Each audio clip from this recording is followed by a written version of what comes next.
Welcome back. So last lecture में हमने हमारे एंगुलर के प्रोजेक्ट को इंस्टॉल कर लिया था और मैंने इसको अपने VS कोड में ओपन भी कर लिया है। तो अब हम स्टार्ट करते हैं इसके फाइल्स को, किसकी फाइल्स किस तरह इस्तेमाल की जाती हैं और किस तरह हम इसके स्ट्रक्चर को लेकर चलते हैं।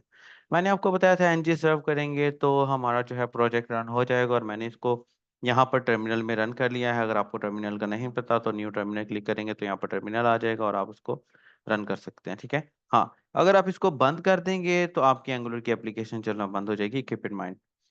नेक्स्ट अब बात करते हैं फोल्डर्स की। तो डॉट एंगुलर का फोल्डर बेसिकली एंगुलर के वर्जन को और एंगुलर के प्रोजेक्ट नेम को और उसकी कैशे को सेव करने के लिए इस्तेमाल होता है। अब क्योंकि हम लेटेस्ट वर्जन 18.2.3 पढ़ रहे हैं तो हमें इसको इसके हिसाब से देखना पड़ेगा। ठीक है। और इसके अलावा हमारा कोडिंग से रिलेटेड इसमें कोई काम नहीं है। VS कोड जो है बेसिकली हमारी रिक्वायर्ड एक्सटेंशंस को एंगुलर खुद ही साथ इंस्टॉल कर लेता है। उसके बाद अगर नोड मॉड्यूल्स की बात करूँ तो नोड मॉड्यूल्स का जो फोल्डर है इसके अंदर हमारे जो प्रोजेक्ट की पूरी बैकबोन जो है वो मौजूद होती है। कि लाइक हमारे कितने कोई भी अगर हम नया पैकेज इंस्टॉल करते हैं तो उस पैकेज की सारी फाइलें इस नोड मॉड्यूल के फोल्डर में होगी। And keep in mind node module का फोल्डर हर सिस्टम्स के हिसाब से अलग होता है। उसके बाद पब्लिक के फोल्डर की बात करूं तो पब्लिक के फोल्डर में हम इमेजेस वगैरह रखते हैं, जैसे कि ये फेविकॉन हमारा रखा हुआ है और ये फेविकॉन एक्चुअली यही वाला फेविकॉन है जो आपको यहाँ पर स्क्रीन पर नजर आ रहा है। एंड अगर बात करूं मैं सोर्स फाइल की तो सोर्स फाइल के अंदर यू कैन सी दैट ये है हमारी वो मेन पेज जिसके थ्रू हमारा प्रोसेस चल रहा है, यानी कि index.html। हमारा होता यूं है कि एंगुलर व्यू या रिएक्ट जो भी है इन तीनों का प्रोसेस ऑलमोस्ट सेम होता है। हमारा जो सबसे पहले पेज लोड होता है, प्रोसेस जो लोड करता है वो index.html का होता है।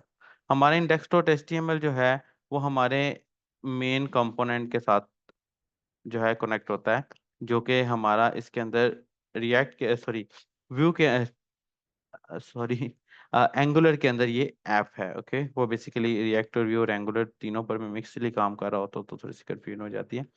उसके बाद आगे हमारे सब कंपोनेंट्स बनते हैं। ठीक है। यहाँ आप समझ लीजिए मेन कंपोनेंट हमारा अगर ऐप है तो आगे हमारे ये बाकी के कंपोनेंट्स बनते हैं। अब वो कंपोनेंट फॉर एग्जांपल अगर हम 4 पेजेस पे बेस करते हुए एक एप्लीकेशन बना रहे हैं तो वो कंपोनेंट होम का पेज, अबाउट का पेज, कॉन्टैक्ट का पेज, यूजर्स का पेज, तो एक्चुअली ये सारे का सारा काम हमारी ऐप के अंदर से इंस्टॉल होगा, ऐप के अंदर जो है ना कनेक्ट होगा। उसके बाद बात करते हैं हम हमारे मेन कंपोनेंट की। ठीक है, जो कि आपके सामने एक मौजूद है। अच्छा, अगर आप लोगों को रिएक्ट और व्यू का आता है, आपको पता है उसका, तो आपको याद होगा कि हम जब कंपोनेंट बनाते थे तो वो एक ही फाइल के ऊपर बेस करता था। आप कहोगे असद भाई ये तो इतनी सारी फाइलें एक ही कंपोनेंट के अंदर आ गई हैं तो ये तो कन्फ्यूजन हो गई है। बिल्कुल कन्फ्यूजन हो गया, लेकिन घबराने की कोई बात नहीं। Let me explain. app.component.html हमारी HTML है जो कि हमारे मेन पेज पर चल रही होती है। जो इस वक्त आपको रनिंग में नजर आ रहा है वो हमारा मेन कंपोनेंट है। मैं मिसाल लेता हूँ, मैं यहाँ से इसको ख़त्म करके मैं hello Asad Mukhtar please subscribe my channel ये लिखता हूँ एंड यू कैन से ये देखिए ये हमारी HTML आ गई। उसके बाद हमारी जो दो मेन फाइलें काम की हैं ना, और एक्चुअली ये 3 फाइलें हैं। .css अगर मिसाल के तौर पे, अगर मैं यहाँ पर H2 लगाई है कि H1 लगाई है मैंने, अगर मैं यहाँ पर H2 लगा के करता हूँ भाई इसका जो कलर है वो रेड कर दो, देन यू कैन सी ये देखिए रेड हो गया, हमें कोई फाइल कनेक्ट नहीं करनी पड़ी है। उसके बाद तीसरी और आखिरी फाइल इसके अंदर जो काम की है मेरे, वो है ये मेरी फंक्शनैलिटी फाइल जिसको TS फाइल बोलते हैं। ये मेरी TS फाइल जो है ये मेरे बहुत काम की फाइल है।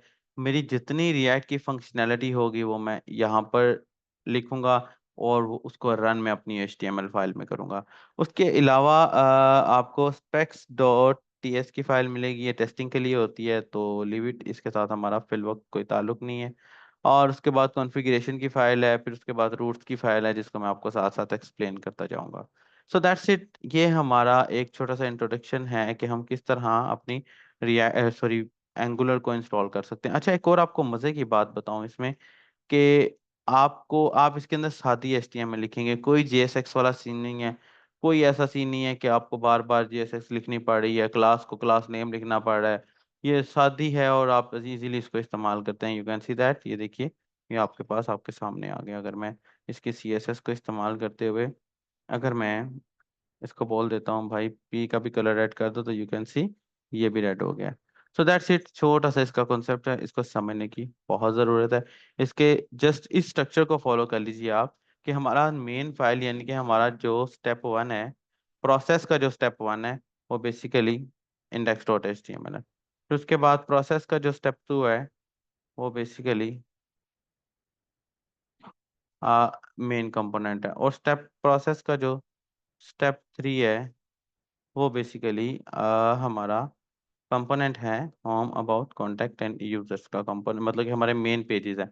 सो हम अपने यहाँ पर पेजेस की जगह कंपोनेंट्स बनाया करेंगे, और उन सब के सब कंपोनेंट्स को हम अपने ऐप के अंदर इंक्लूड करेंगे। So that is step one, step two and step three and the final.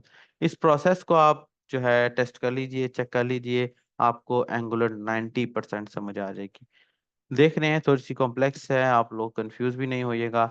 अगर कोई क्वेश्चन हो तो कमेंट में लाजमी पूछ लीजिएगा, और अगर आप चाहते हैं कि मैं आपको कोई ऐसा टास्क करके दिखाऊं जो कि आप चाहते हैं कि मैं वो करके दिखाऊं, तो आप मुझे कमेंट में लाजमी बताइएगा। I will do it. तो अपना बहुत सारा ख्याल रखिएगा, मिलते हैं हमारी नेक्स्ट वीडियो में। God bless you and good bye.